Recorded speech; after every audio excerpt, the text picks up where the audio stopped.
Good morning everyone, চলে আসলাম আরেকটা নতুন ব্লগ নিয়ে। আর এই যে দেখতে পাচ্ছেন, এই যে এই আমটা আমি কেটে রেখেছি এভাবে করে, কারণ আজকে আমি ভাইরাল একটা আইসক্রিম ট্রাই করব, যেটা আমরা ঘরেই তৈরি করতে পারি। আমরা যারা ডায়েট করি তারা কিন্তু আইসক্রিম সচরাচর খেতে চাই না, বাট এভাবে করে খেলে তখন আর আপনার কোনো ধরনের প্রবলেম হবে না। জাস্ট দুইটা ইনগ্রিডিয়েন্টস লাগবে, একটা হচ্ছে ম্যাঙ্গো বা যে কোনো টাইপের ফ্রুটস, আপনারা চাইলে পাইনাপল নিতে পারেন, চাইলে আপনারা তরমুজ নিতে পারেন। আর হচ্ছে গিয়ে মিল্ক লাগবে বা হুইপড ক্রিম, বাট আমি মিল্ক অ্যাড করব। তো এইটা আমি কিভাবে করে প্রসেসিং করব সেটা আমি পরবর্তীতে দেখাচ্ছি। আপাতত আমি এটা কেটে নিয়েছি এবং এটার মাঝখান থেকে একটা হোল করে দেন আমি একটা পলি নিয়ে এটাকে ডিপ ফ্রিজে রেখে দিব এবং প্রায় 12 ঘন্টার মতো রাখবো এটা আমি ফ্রিজে। জানাতের বাবা শার্টটা আয়রন করে নিচ্ছি। ম্যাক্সিমাম টাইমে তো রাতেই করা হয়, বাট গতকালকে রাতে আমাকে বলেনি, তো এখন যেহেতু বলেছে তাড়াতাড়ি করে দেই। সব নাস্তা রেডি করে ওর দেন আমি আয়রন করতে চলে আসলাম। সো তাড়াতাড়ি করে আয়রন করতে হবে, একটু পরে অফিসে চলে যাবে। জানাতের বাবা ব্রেকফাস্ট করে নিচ্ছে, আর এভরিডে সকালে খুবই হাড়ির মধ্যে থাকে, মনে হয় এই বুঝি লেট হয়ে গেল। জানাতের বাবা তো অফিসে চলে গেল, আর আমি একটু বারান্দায় এসেছিলাম। আর এই যে এই গাছটা, এটা কি গাছ এটা কে বলতে পারবে? এই গাছটা আমার একদম পুরা গ্রিল জুড়ে বেয়ে উপরের দিকে যাচ্ছে, আরও বড় হবে গাছটা। বারান্দায় আসলে এরকম সবুজ কিছু থাকলে অনেক বেশি ভালো লাগে, তাই না? আর এটা পাতাগুলো এত বড় বড়, এত বড় বড়। আর বাইরে যেহেতু ঝিরে ঝিরে বৃষ্টি হচ্ছে, সো কাপড়গুলোও শুকিয়ে গেছে। তো কাপড়গুলো আমি সব নামিয়ে ফেলবো, নাহলে জোরে বৃষ্টি নামলে আবার ভিজে যাবে। আর এখনকার ওয়েদারের কথা কি বলবো, ঝুম করে বৃষ্টি নেমে যায় হুটহাট। সো কাপড়গুলো সব নিয়ে ফেলবো যেহেতু শুকিয়ে গেছে। বছর স্কুল নেই, মানে যাব না। আর এই তো জানাতে হবে গিয়েছে, এই যে বেডের উপরে সব গেঞ্জি এগুলো আছে। এখন এগুলো সব গুছিয়ে রেখে লাইটটা অফ করে দিব, দেন আমার ব্রেকফাস্টও করতে হবে। এই তো গুছানো কমপ্লিট। ব্রেকফাস্টের জন্য আমি আজকে ব্রেড নিয়ে নিচ্ছি, আর এই ব্রেডটা এখন আমি একটু ভেজে নেব, টোস্টের মতো করে নেব। ব্রেড সচরাচর খাওয়া হয় না, রুটিটাই বেশি খাওয়া হয়, মানে আটা রুটি যেটা। বাট দেখা যায় যে বাসায় যখন ব্রেড থাকে তখন ব্রেকফাস্টে আসলে ব্রেডটাই ভালো লাগে। তো আমি ব্রেডটা একটু টোস্ট করে নিব, একটু হালকা তাহাতে সেঁকে নিব যাতে একটু ক্রিস্পি হয়। সো এই তো তাও আমি গরম দিয়ে দিয়েছিলাম, তাওয়াতে দিয়ে দিচ্ছি একটু ক্রিস্পিনেস আনার জন্য। That's it.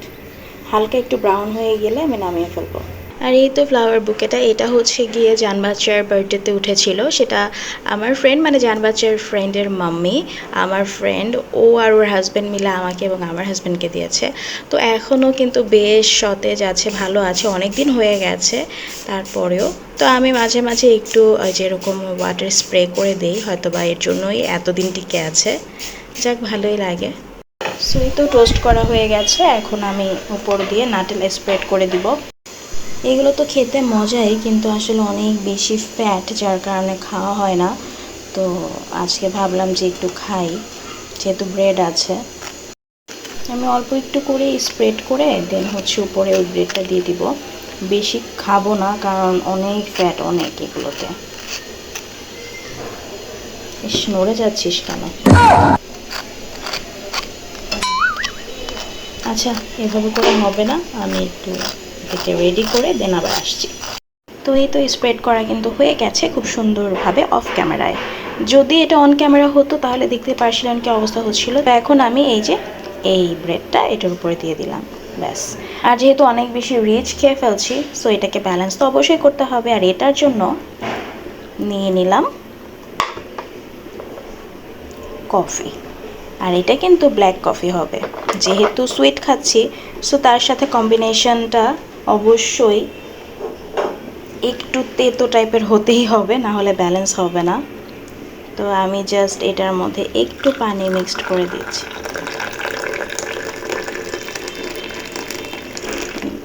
ব্যাস। তো এই তো আমার ব্ল্যাক কফিও রেডি। তো এই তো আমার ব্রেকফাস্ট রেডি, আর আমি আপনাদেরকে দেখাচ্ছি যে ব্রেডটা কি পরিমাণে ক্রিস্পি হচ্ছে। দেখাবো বলতে শোনাবো এখন, এমনিই শুনতে পারছেন, আমি আমার খেয়ে দেখাচ্ছি, শোনাচ্ছি।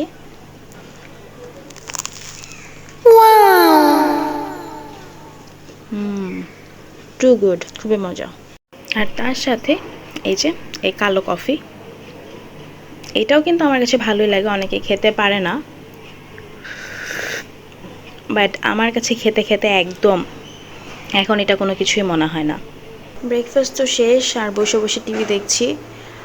আর আজকে ভাবলাম স্কুলে যেহেতু যাইনি, অনেক কাজ আছে, অনেক কাজ করব, কিন্তু ব্রেকফাস্টটা করার পরেই একদম অলসতা মনে হয় ভর করেছে। বাট অলস হওয়া যাবে না, কাজ করতে হবে, কারণ বাসায় থাকলে আসলে অনেক কাজই এগিয়ে নেওয়া যায়। সো একটু টুকটাক কাজ আছে, সেগুলো করে ফেলবো। সো এই তো বলছিলাম না যে কাজ আছে, এখন দেখাচ্ছি আমার কি কাজ আছে। এই যে দেখতে পাচ্ছেন এতগুলো কাঁঠালের বিচি, এখন ব্যাখ্যা করছি কাঁঠালের বিচিগুলো দিয়ে আমি কি করব। যেহেতু আমি অনেক বেশি কাঁঠালের বিচি প্রেমী, এবং যখন কাঁঠালের বিচি থাকে আমি কাঁঠালের বিচি শুটকিতে দেই, বা ভর্তা করি, বা দেখা যায় যে লতি দিয়ে রান্না করি, বা পুঁই শাক দিয়ে রান্না করি, মানে যেটার সাথে আর কি কাঁঠালের বিচি দেওয়া যায় আমি সবগুলোর সাথে কাঁঠালের বিচি দেওয়ার চেষ্টা করি, এবং আমার কাছে ভালোও লাগে। সো যেহেতু কাঁঠালের সিজন শেষ হয়ে গেলে কাঁঠালের বিচি আর পাওয়া যাবে না, আর বেশি দিন নেইও, তো ভাবলাম যে সেদিন কাঁঠালের বিচিগুলো দেখেছি 2 কেজি কিনে নিয়ে যাই। এখন কিনে তো এনেছি, এখন এগুলো তো সব আমারই ক্লিন করে ফ্রোজেন করতে হবে। তো কিনে এনেছি, আরও 2-3 দিন হয়ে গেছে, কিন্তু সেটা সাহস হচ্ছিল না এবং সময়ও হচ্ছিল না। আজকে যেহেতু স্কুলে যাইনি, তো ভাবলাম যে আজকে আমার এই কাজটা করতেই হবে, নাহলে যে কাঁঠালের বিচি কিন্তু ম্যাক্সিমামগুলো দেখা যাচ্ছে একটু কালচেটে হয়ে গেছে। সো এইগুলো এই যে নষ্ট হয়ে গেছে। তো যেগুলো আছে খুঁজে খুঁজে বের করে এখন ওগুলাকে আমার ক্লিন করে ফ্রোজেন করতে হবে। সো এটা অনেক বড় একটা কাজ, আমার ধৈর্যের পরীক্ষা দিতে হবে এখানে আমাকে অনেক, এবং আমি জানি আমি অনেক ধৈর্যশীল। সো এই যে এখন এইটাই আমি করব। আর আজকে রান্নাবান্নার তেমন একটা ঝামেলা নেই, সো ভাবলাম যে তাহলে এগুলোই সব ক্লিন করে ফ্রোজেন করে ফেলি। আর ওই যে বললাম যে ভাইরাল আইসক্রিমটা বানাবো, তো ভাইরাল আইসক্রিমের জন্য তো ম্যাঙ্গো নিয়ে নিয়েছি। এখন ম্যাঙ্গোর মাঝখান দিয়ে একটু হোল করে নিচ্ছি, কারণ যেহেতু এটার সাথে আমাকে মিল্ক অ্যাড করতে হবে, সো যে হোলটা করেছি সেখানে কিন্তু মিল্ক দিতে হবে। বাট তার আগে আরেকটু প্রসেসিংয়ের ব্যাপার আছে। এটা কিন্তু এভাবে করে র্যাপ করে ডিপ ফ্রিজে 12 ঘন্টার মতো রাখতে হবে। সো আমি র্যাপ করে এখন ফ্রিজে রেখে দিব 12 ঘন্টার জন্য, তারপর আবার বের করতে হবে। জান বাচ্চা তো ঘুম থেকে উঠে গেছে, এখন এই সব কিছু আমার ক্লিন করতে হবে।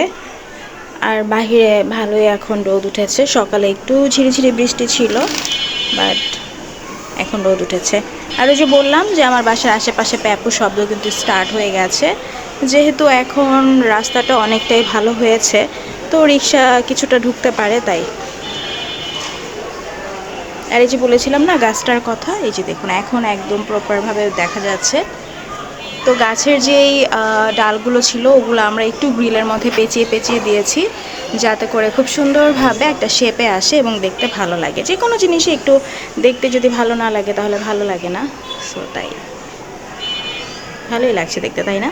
এবং এগুলো যখন এই যে 2 পাশ দিয়েই বাড়বে গাছটা, তখন কিন্তু আরও বেশি ভালো লাগবে। ব্যাস বিছানাটা গুছিয়ে ফেললাম।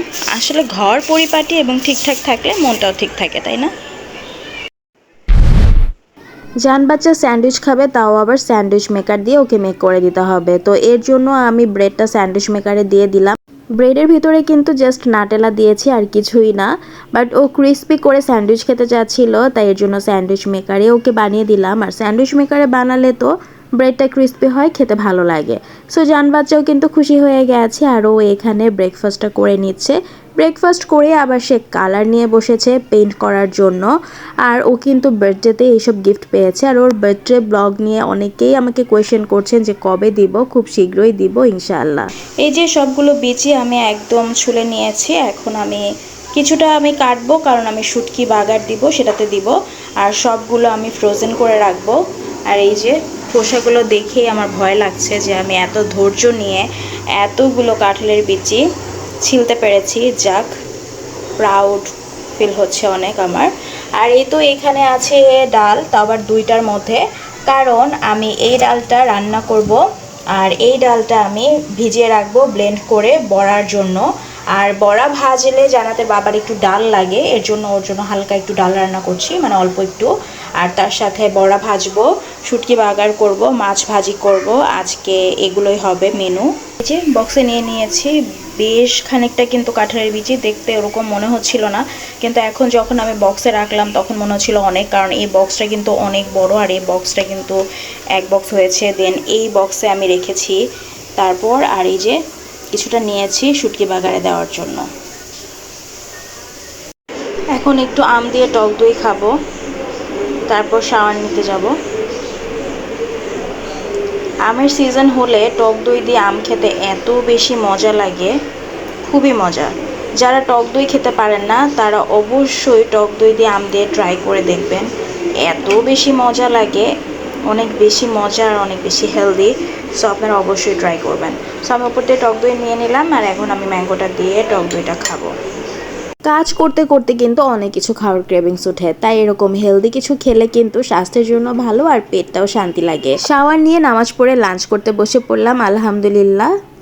খাওয়া দাওয়া করে এই যে মাছটা মাখিয়ে নিয়েছি, তার সাথে ডালের যে বড়া করব বলেছিলাম, ডালটাও ভালো করে পেঁয়াজ, কাঁচামরিচ, লবণ, ধনিয়া পাতা, হলুদের গুঁড়া, মরিচের গুঁড়া, সামান্য একটু জিরার গুঁড়া দিয়ে ভালো করে মাখিয়ে নিয়েছি। আর যেহেতু শুটকি ভুনা করব কাঁঠালের বিচি দিয়ে, তো বিচিটা আমি এই শেপ করে কেটে নিয়েছি। এভাবেও দেওয়া যায়, গোল করেও কেটে দেওয়া যায়, মানে আপনারা যারা যেভাবে করে খেতে পছন্দ করেন। আর আমি কাঁঠালের বিচির পরিমাণটা একটু বেশি দিব, তাই একটু বেশি করেই কুচিয়ে নিয়েছি। আর যেহেতু মাছ ভাজবো তাই খাওয়ার আগে ভেজে নিব। এখন ম্যারিনেট করে রেখেছি, মাছ ভাজিতে কিন্তু যত বেশি ম্যারিনেট করে রাখা যায় ততটাই ভালো। আর বড়াটাও কিন্তু খাওয়ার আগে ভাজবো। সো এগুলো সব কিছু রেডি করে রেখে দিয়েছি, শুধু এখন শুটকি বাগার করব আর ডালটা রান্না করব এই। আর জানবাচ্চা একটু লেবু শরবত খেতে চেয়েছে, তো ভাবলাম যে ওকে একটু লেবু শরবত বানিয়ে দিই। এই যে ওর জন্য শরবত বানিয়ে এনেছি, আর ও এখানে খেলছে। মাম্মি আমার আর আমার চিকেন পড়ে গেছে। চিকেন পড়ে গেছে, এখন দেখো। আচ্ছা আমি উঠিয়ে দিচ্ছি না, তুমি শরবতটা খেয়ে নাও। দেখো তো চিনি ঠিক আছে কিনা। ওকে, আজকে সব চাদরগুলো ধুয়ে দিয়েছি। এতদিন যেহেতু বৃষ্টি ছিল তাই চাদর অনেক জমে গিয়েছিল, ধোয়া হয়নি। তো এখানে যে চাদর সবগুলো আজকে ধুয়ে দেওয়া হয়েছে।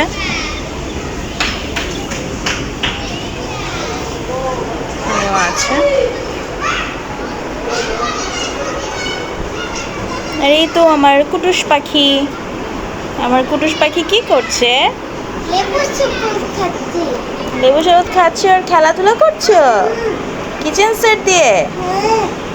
ওকে, একটু ঘুমাতে হবে না দুষ্টু বেবি? ওকে, আচ্ছা খেলাধুলো করো। ওকে। জান্নাতের বাবা অফিস থেকে আসার সময় মাছ কিনে নিয়ে এসেছে, আর আমি তো মাছ সব সময় ক্লিন করে তারপর বক্সে করে ফ্রিজে রাখি। আর সন্ধ্যায় ভাবছিলাম যে কি নাস্তা করা যায়, তাই চা বানিয়ে নিলাম, বিস্কিট দিয়ে খেয়ে নেব। জানবাচ্চাও কিন্তু চা দিয়ে বিস্কিট খেতে অনেক বেশি পছন্দ করে। এই যে কিউট একটা জিনিস দেখতে পাচ্ছেন, এটা কিন্তু আতর, আর এই টাইপের পারফিউম টাইপের আতরগুলো আমার কাছে বেশ ভালো লাগে।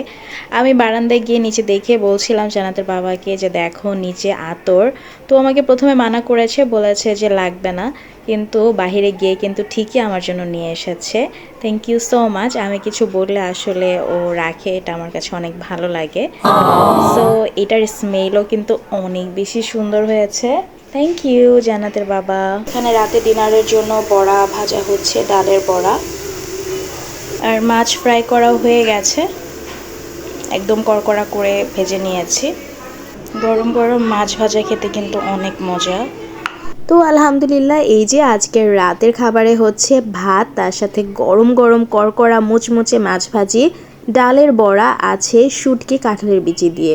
এর থেকে বেস্ট খাবার আর কি হতে পারে। আলহামদুলিল্লাহ সব কিছুর জন্য। আর আজকের ব্লগটা আমি এখানেই সমাপ্ত করছি। দেখা হবে অন্য কোনো দিন অন্য কোনো নতুন ব্লগ নিয়ে। আর সেই পর্যন্ত আপনারা সবাই ভালো থাকবেন, সুস্থ থাকবেন এবং আমাদের জন্য বেশি বেশি দোয়া করবেন। See you in next blog ইনশাআল্লাহ। আল্লাহ হাফেজ।